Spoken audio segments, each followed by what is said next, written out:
Well, hello, Pastor. Hello, Uh, Jonathan. this is part of an interview that I'm doing for one of my classes, and I'm really appreciative that you're taking the time to answer these Yeah, questions. my pleasure. And this is related to leadership, Okay. and I know of you're establishing a leadership in the community, and we follow you every Sunday, and you have been an inspiring person that has been there for me individually, and um, as I am working in my classes, understanding the role of leadership, I can only identify you as such, and I have questions for you. Okay. Okay, um, in your in the process of growing, did you identify yourself as a leader?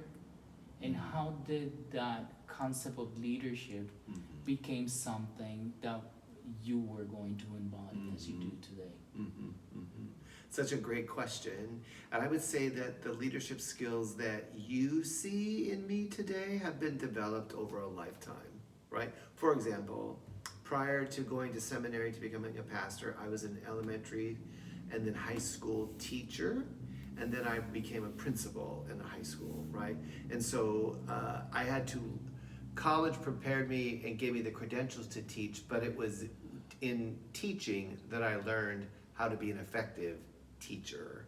So it's, as I've grown in my understanding of leadership, that's made me the leader that I am today, right? And I've taken a lot of courses, a lot of seminars. I learned a lot from trial and error.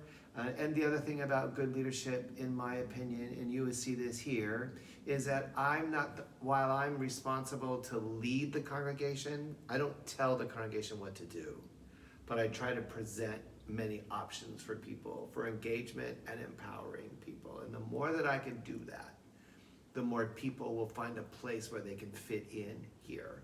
The other thing I would say is that effective leaders model transparency and vulnerability, right? And are willing to lead while being themselves, right? That doesn't mean that I take out my own brokenness on people, because I need to deal with my own brokenness in my own way and not in my professional way.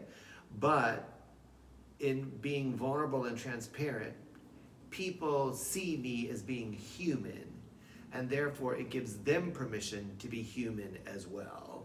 And I think that's a very important leadership skill that most pastors miss, right? Because it's only when people see us as real that they'll begin to get the spiritual truth that we are teaching, that we also live. So that's a very important leadership quality. And it's the same thing within teaching. It's the same thing in any area. The more you can admit what you know and what you don't know and ask for help, the more people will trust you to be able to give you what they need and ask questions. It's interesting that you bring that up because I can resonate with everything that you've been saying. One of the things that I have identified as one of the greatest things that will hamper your capacity to being accepted as a leader in the community is that people will read through you if you are not That's who you right. say you are. Yeah. And people will not feel comfortable and will Yeah. not give you that place. I have had to learn to be comfortable with my imperfections, right? But yet at the same time, the more comfortable I can be with myself, the more comfortable I can be with you, and the more you can be with me. Because Exactly. there's nothing to hide. The other thing I would say I've learned so I've served the church for 40 years, and I've been ordained 26 years, right? Is while I discern where I feel God calling the church to be, sometimes I don't get everything right. And so I often will say to the board, help me change my mind if this is not the right way. So I'm really open to other people chiming in. On the other hand, I also realize that effective leaders have to say things to people that people do not like. And so you have to say things in a way that is compassionate and loving and kind so that you bring change, because without change, you're not an effective leader. You know what I mean? I hear you. Yeah. I like that you mentioned the board, Yeah. because it's my belief that as human beings we are naturally gregarious, Mm-hmm. and you always require a team Right. and teamwork. So when I was a principal, that's where I learned how to do things in teams, because I was a principal of a very large high school, 1,800 students, right? I could not be everywhere and do everything that I needed to do. Therefore, I relied on my team to be able to be my hands and my feet, right? And also my speaking voice, right? And when they made a mistake, we together would find solution, right? But you cannot shame and blame unless it's a mistake that's made over and over and over and over again, right? And then you have to be able to discern, maybe this person isn't in the right role. Maybe they functioned in this role, but that is not the right role for them to be able to thrive. And so sometimes people have to be brought to another level. But that takes good leadership. And good leadership is developed over time. Over time. I hear you.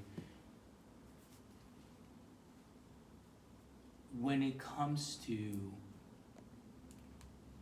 human relations, Yeah, like you said, there's always yeah, shades of gray. yeah, yeah. One first thought that comes to your mind when I say this, one experience that was tough, but it was also formative for you. Oh. I would say I was not prepared in church world.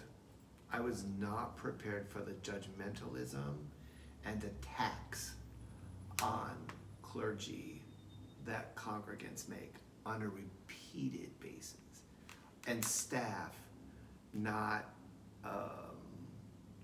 following through or being really honest. Even here, the staff sometimes cannot be honest with me because they know that I'm going to say, no, wait a minute, we talked about this. I have a good memory.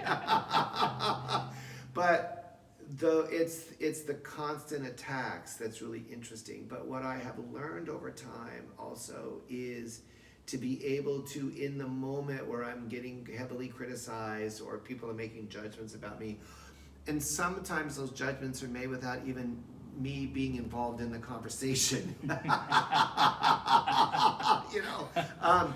I have to be able to put it into context for who is saying it and what might they be dealing with. Always. Because I don't think anybody tries to be hurtful to people on purpose. It's just that as a leader, especially within a church environment, it's important that you rise above the personal, right? Some attacks are personal, but I do not allow anybody to disrespect me. I will stop them and say, excuse me, I don't allow people to talk to me this way, right? Yes. And when I do that, not only is it helpful for me, but it's empowering for the other person, and it's empowering for others who might be hearing that conversation. Because I will also follow it with, is there something that we can work through that you're going through? What's really going on here, right? And 90% of the time, people will invite me in to whatever's going on, right? Because again, I think by and large, in this church and in other areas when I was a principal, certainly I saw this, people really did trust me because I was vulnerable and transparent. And I'm always honest. And I will always not ask someone to do something that I am not willing to do myself. And so you get into the trenches and you do the work with people. I'm not the kind of person that, sends out orders, right? But I think that's why people trust me. That is amazing. Okay, Yeah. and to Yeah. finalize, I will give you 3 different words, Yeah. and I would like you, if possible, to make it a couple of short sentences about these. Mm. Consistency,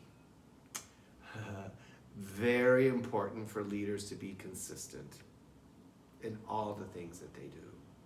integrity, You must have integrity, because if you have no integrity, who's going to believe you? Why would you serve? and the last one, emotional intelligence. Oh, yeah. Again, 100% necessary, right? Because if you have no emotional intelligence, you forget that you're dealing with human beings with a heart, with a story, with feelings, right? The best leaders are leaders where people risk being honest, where they risk showing their emotions, and the leader can get right on in there and share some of their emotions, hopefully not at the same time. All right, it's always great to share with you. Oh, So thank you. I really You are a appreciate blessing. Thank you. I You are a appreciate you blessing. helping.